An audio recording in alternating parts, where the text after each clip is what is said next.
12వ అధ్యాయము భక్తియోగము. అర్జునుడు అడుగుతున్నాడు, శ్రీకృష్ణ, నిరంతరము నీయందే మనస్సు ఉంచి కొందరు భక్తులు సగుణ రూప పరమేశ్వరుడైన నిన్నే ఉపాసిస్తూ ఉంటారు. మరికొందరు నాశరహితము అవ్యక్తము అయిన పరబ్రహ్మమును ధ్యానిస్తూ ఉంటారు.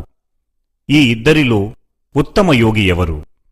అందుకు శ్రీ భగవానుడు, అర్జున, మనస్సును నాయందే నిలిపి నిరంతరము దైవచింతనాపరులై మిక్కిలి శ్రద్ధతో విగ్రహరూపంలో నన్ను పూజించేవారు ఉత్తమ యోగులని నా అభిప్రాయము. కాని ఇంద్రియములను వశపరుచుకొనినవారు, సకల భూతములకును హితమునే కోరువారు, సర్వప్రాణులను సమభావముతో చూసేవారిని యోగులు అంటారు. మనోబుద్ధులకు అతీతుడను, సర్వం వ్యాపించినవాడను, నిత్యుడను, నిశ్చలుడను, నిరాకారుడను, నాశరహితుడను అయిన నా కొరకు నిరంతరము ధ్యానము చేయువారు కూడా నన్నే పొందుదురు.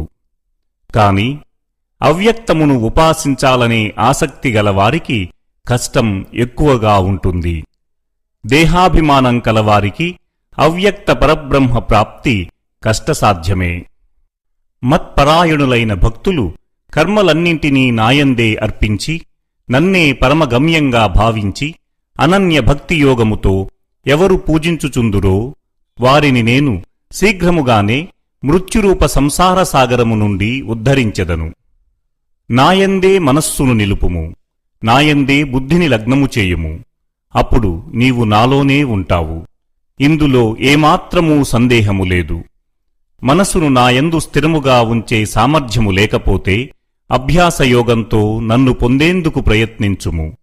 అభ్యాసములో కూడా అనాసక్తుడవైతే నా కొరకు పనులు చేస్తూ ఉంటూ నా నిమిత్తం కర్మలను ఆచరించుట ద్వారా కూడా నన్నే పొందెదవు. అది కూడా చేయలేకపోతే నా యోగమును ఆశ్రయించి మనస్సును నియంత్రించుకొని సకల కర్మఫలములను త్యజింపుము. అభ్యాసము కంటే జ్ఞానము శ్రేయస్కరము, జ్ఞానము కంటే ధ్యానము విశిష్టము, ధ్యానము కంటే కర్మఫలత్యాగము శ్రేష్టము. త్యాగము వలన పరమశాంతి లభించును. ఎలాంటి భక్తుడు భగవంతుడికి ఇష్టుడు?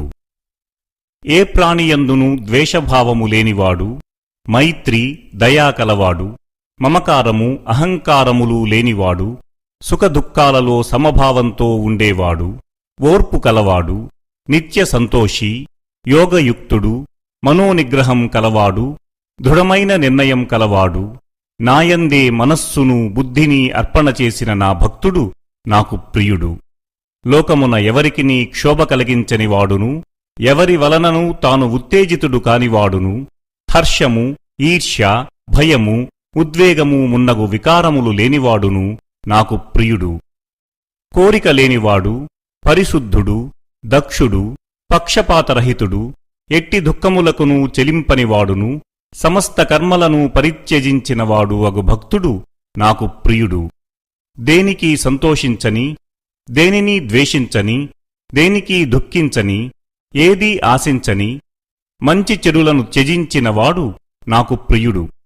శత్రువులు మిత్రులు, మానావమానములు, శీతోష్ణములు, సుఖదుఖములు మొదలగు ద్వంద్వములను సమానముగా స్వీకరించువాడును, మరియు ఆసక్తిరహితుడు, నిందాస్తుతులను అయినా సమంగా స్వీకరించేవాడు నాకు ప్రియుడు.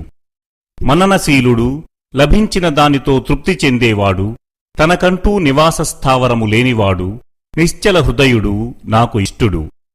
పైన పేర్కొనబడిన ఉత్తమ గుణములను కలిగియుండి ఎవరైతే నిష్కామ భక్తి శ్రద్ధలతో ధర్మరూపమైన అమృతమును సేవిస్తారో వాళ్లు నాకు అత్యంత ప్రీతిపాత్రులు. ఈ విధంగా ఉపనిషత్తు, బ్రహ్మవిద్య, యోగశాస్త్రము, శ్రీకృష్ణార్జున సంవాదము అయిన శ్రీమద్భగవద్గీతయందు భక్తియోగము అనే 12వ అధ్యాయము సమాప్తం.